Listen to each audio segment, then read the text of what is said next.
क्या हम अभी भी लेट फाइलर से फाइलर में कन्वर्ट हो सकते हैं? प्रॉपर्टी खरीदते हुए लेट फाइलर का रेट 6% है और फाइलर का रेट 3% है। क्या हम इसको सेव कर सकते हैं? जो लोग मार्केट में ये कह रहे हैं कि हम आपका नाम लेट फाइलर से फाइलर में कन्वर्ट करेंगे, आपके लिए क्या रिस्क होगा? आपके ऊपर अगर एफबीआर को पता चलता है तो क्या एक्शन हो सकता है? इसमें कुछ सच्चाई है? आज के छोटे से टॉपिक के अंदर हम इसको स्टडी करते हैं। आप देखें प्रैक्टिकल लर्निंग है, उसमें फ़हीम महबूब। वापस आते हैं टॉपिक के ऊपर। तो जैसे आप सबको पता है कि 31 अक्टूबर लास्ट डेट थी टैक्स रिटर्न फाइल करने की 2024 की। तो अभी टैक्स रिटर्न फाइल कर रहे हैं तो उनका नाम एक्टिव टैक्स पे लिस्ट में आ तो रहा है, लेकिन साथ लेट फाइलर भी लिखा हुआ है। मतलब जब प्रॉपर्टी परचेज करेंगे तो उनके लिए फाइलर का रेट 3% है और लेट फाइलर के लिए 6% रेट है। तो अभी ये इन्फॉर्मेशन मिल रही है कि अभी भी कुछ लोग ऐसे कह रहे हैं कि जी हम आपका नाम जो है वो लेट फाइलर से फाइलर में कन्वर्ट करवा सकते हैं, उसमें से कुछ शेयर आप हमें दे दें, यानी कुछ फीस आप हमें पे कर दें, कुछ पैसे हमें दे दें और आपका नाम जो है वो फाइलर लिस्ट में आ जाएगा। मैं आपको थोड़ा सा बैकग्राउंड क्लियर कर देता हूं कि इसमें करने से आपके ऊपर कितना रिस्क हो सकता है। देखिए 2023 जब ये बजट आता है, फाइनेंस एक्ट आता है, मतलब इस साल का जब बजट आता है 2024-25 का, तो उसके अंदर लेट फाइलर का एक कॉन्सेप्ट ऐड किया गया कि अगर आप टैक्स ड्यू डेट के बाद टैक्स रिटर्न फाइल करेंगे तो आपके ऊपर जो प्रॉपर्टी का टैक्स रेट होगा वो 6% होगा, वेयर एज जो फाइलर है उसके लिए 3% है। अब 3% एक बड़ी अमाउंट है, बड़ी परसेंटेज है। अब लोगों ने क्या करना शुरू किया कि उस टाइम पे आपको पता होगा कि जुलाई में बजट आता है और पिछले साल यानी कि टैक्स ईयर 2022 की जो 23 की जो रिटर्न थी उसकी बेस पे 1 मार्च 2024 को एक लिस्ट अपडेट होती है। उसके अंदर जो है वो टैक्स ईयर 2023 की बेस पे सारे लोग फाइलर हो रहे थे। अगर आपने फाइलर होना है तो आपको टैक्स ईयर 2023 की रिटर्न फाइल करनी है और 1000 रुपये का चालान जमा कराए हुआ फाइलर हो रहे थे। अब यहाँ पे जुलाई में जब बजट आता है ना, यहाँ पे जुलाई 2024 में बजट को अनाउंस किया जाता है, यानी कि वो फाइनल होता है। तो यहाँ पे क्या हो रहा है कि लेट फाइलर से फाइलर में कन्वर्ट करने का एक तरीका स्टार्ट हो जाता है। मतलब यह है कि आज मैंने आपको उस टाइम पे एग्जांपल भी दी थी, एनटीएन बिल दिखाया लोगों का कि जुलाई के अंदर उसको रजिस्टर्ड किया जाता है, लेकिन उसका नाम क्या होता है, एक्टिव फाइलर लिस्ट में आ चुका होता है। मतलब लेट फाइलर जो है वो नहीं उसके नाम के साथ होता। अब होता क्या है कि कुछ लोग क्या करते हैं कि इसको कन्वर्ट करते हैं आपके नाम को बैक डेटेड में, और इसके ऊपर बाद में हमने भी लेटर लिखा और भी लोगों ने भी लेटर लिखा, एफबीआर के नोटिस में भी आ गया। तो ये एक बिजनेस स्टार्ट हो गया था। मतलब 6% टैक्स है तो कहा जाता था 4% आपकी सेविंग है और 2% आपकी सेविंग है और 1% हमारा है, तो अच्छी खासी वो अमाउंट बनती थी। उसके ऊपर क्या हुआ कि एफबीआर ने एक्शन लिया और उन्होंने अपने काफ़ी स्टाफ को जो लोग इस काम में इन्वॉल्व थे, जिनका लॉगिन यूज हो रहा था इस एनटीएन को बनाने के लिए, उनको सस्पेंड भी किया गया। उसके बाद साथ ही उन्होंने जो लिस्ट है वो अपडेट कर दी, लॉक कर दिया उसको कि जी अब ये नहीं होगा, और काफ़ी हद तक वो चीज़ें जो है वो कंट्रोल भी हो गई। अब क्या हुआ है, अब बड़ी इंटरेस्टिंग चीज़ है कि ये उस टाइम पे था 2023 की बेस पे। अब आपको पता है 2024 की जो टैक्स रिटर्न है उसकी ड्यू डेट थी 31 अक्टूबर 2024, तो ये अब गुजर चुकी है।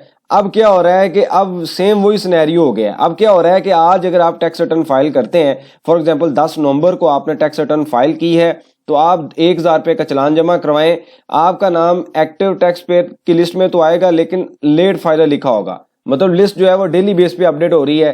पहले होती थी कि एक टैक्स रिटर्न फाइल करने के 6-7-8 महीने के बाद हर साल 1 मार्च को अपडेट होती थी, यानी कि आपको इतना लंबा वेट करना पड़ता था।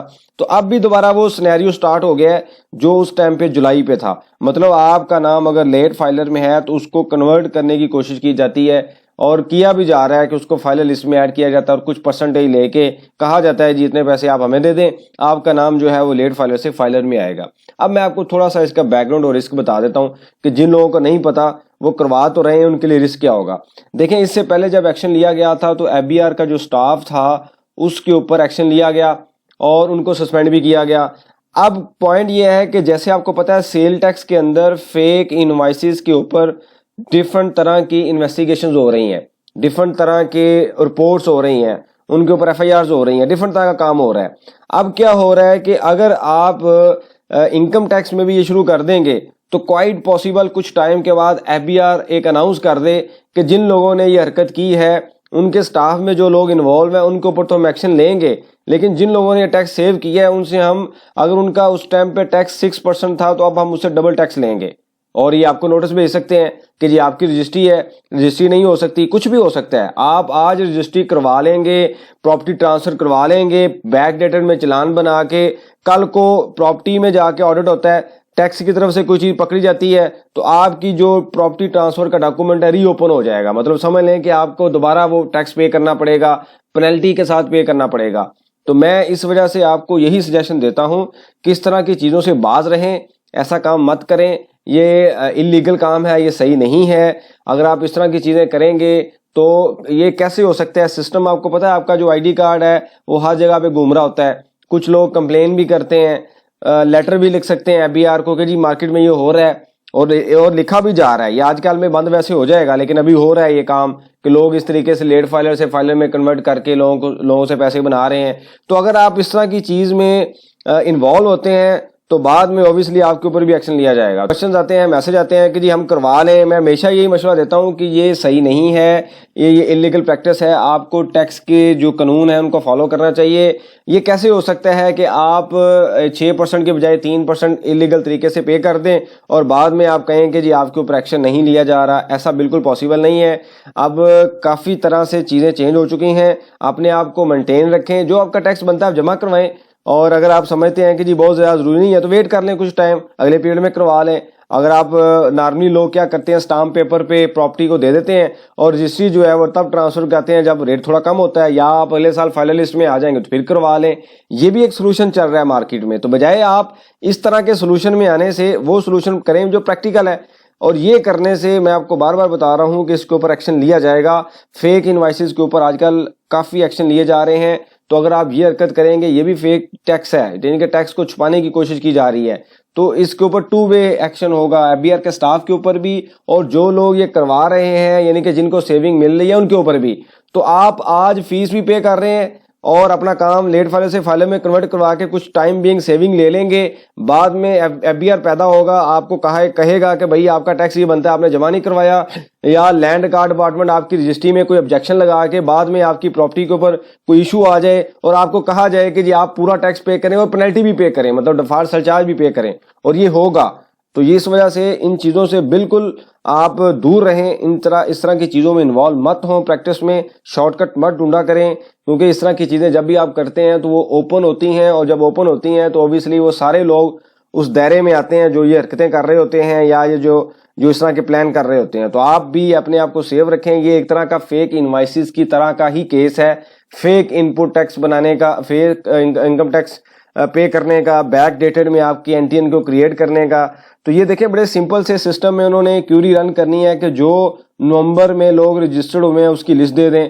तो जब वो ओपन करेंगे तो पता चलेगा तो आपका नाम तो 31 अक्टूबर से पहले रजिस्टर्ड है। आप ट्राई करके देख लें। जिन लोगों के साथ भी ये हो रहा है, अगर वो थोड़ा सिस्टम को समझते हैं तो आज आपका एनटीएन नहीं है, लेकिन जब आप कल देखेंगे, जब वो काम कर चुके होंगे तो आप देखेंगे तो आपका एनटीएन की रजिस्ट्रेशन डेट जो होगी 31 अक्टूबर या इससे पहले की आ रही होगी। चेक कर लीजिए। तो सिस्टम के अंदर चेक करना बड़ा इजी है। मतलब आपको वो जब कभी ये केस पकड़े जाएंगे तो आपका नाम फौरी तौर पर आ जाएगा कि जी इन्होंने अप्लाई इस डेट में किया था तो बैक डेट में कैसे आ गया।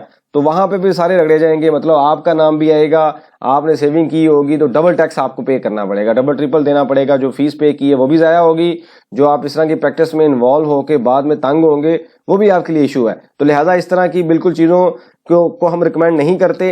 इस तरह बिल्कुल मत करें। ये कहीं ना कहीं ये चीज़ें ओपन हो जाती हैं, आज नहीं तो कल कभी ना कभी ये ओपन लाजमी होती हैं। आपके पास कुछ सजेशन हो, रेलिवेंट क्वेश्चन हो, आप मेंशन कीजिए, इसके ऊपर हम डिस्कशन करेंगे ताकि जो लर्निंग का प्रोसेस है कंटिन्यू रहे।